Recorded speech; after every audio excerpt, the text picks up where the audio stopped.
ডিভোর্সটা নেওয়ার সময় আমাদের জিজ্ঞাসা করেছিস একবারও? তবে এখন আমার বাড়িতে আসলি কেন? নিজের 1 বছরের বাচ্চাটার কথাও ভাবলি না, ঢ্যাং ঢ্যাং করে ডিভোর্স নিয়ে চলে আসলি। নিজের বাবার কথা নির্বাক হয়ে শুনে সুখ, স্বামীর অত্যাচার সহ্য করতে না পেরে অবশেষে স্বামীকে ডিভোর্স দিতে বাধ্য হয়। স্বামীর নির্যাতনে তাকে এতটা পীড়া দেয়নি যতটা তার জন্মদাতার বাবার কথা দিয়েছে। দরজা বন্ধ অবধিও ঢুকতে দেয়নি সুখকে। সুখ বাবার এমন কথা শুনে নির্বাক হয়ে তাকিয়ে রইল। সুখের বাবা আবারও ধমক দিয়ে বলল, এখনো দাঁড়িয়ে আছো? এ বাড়িতে তোমার ঠাঁই নেই। সমাজের মানুষের ছি ছি শুনতে হবে আমাদের। তোমার জন্য কখনোই না, বের হও, নিজের ঝামেলা নিজে বুঝে নাও। সুখ বাবার এমন আচরণে স্তব্ধ। বুঝতে পারছে এ ঘরে তার আর ঠাঁই হবে না।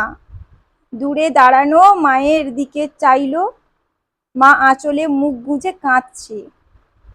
মায়ের দিক থেকে চোখ ফিরিয়ে সুখ বাবার দিকে তাকিয়ে বলল,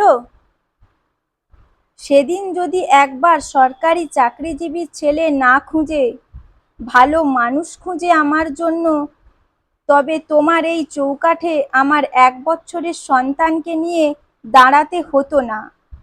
আজকের মতন সেদিন যদি আমার ব্যাপারটা আমাকেই একবার বুঝে নিতে দিতে, তবে আমার রৌদ্রকে হারাতে হতো না। আমার শরীরে বেঈমানের তকমা লাগিয়ে কেউ প্রাণ দিত না। বাবা, তুমি আমাকে জন্ম দিয়ে জন্মদাতা হয়েছ, কিন্তু বাবা হতে পারোনি।